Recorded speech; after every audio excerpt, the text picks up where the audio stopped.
ઋષિકેશભાઈ પોતે પોતાના વિસ્તારમાં જાય અને ગામે ગામે ફરે અને પછી કહે કે કોંગ્રેસના મૂળિયા ઉખડ્યા છે કે નથી ઉખડ્યા.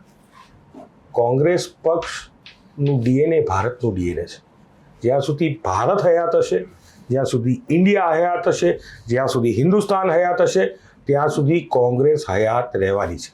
કોંગ્રેસની વિચારધારા એ ગાંધી સરદારની વિચારધારા, નહેરુની વિચારધારા, સુભાષચંદ્ર બોઝની વિચારધારા, આ વિચારધારા ક્યારેય ખતમ થવાની નથી.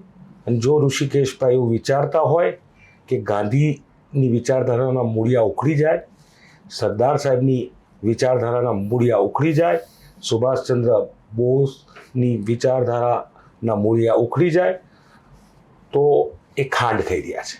ભૂલી જાય. આ દેશ ક્યારેય ગાંધી, સરદાર, નહેરુ, સુભાષચંદ્ર બોઝને ભૂલવાનો નથી. એ વિચારધારાને ભૂલવાનો નથી. આ સ્પષ્ટ મારું માનવું છે.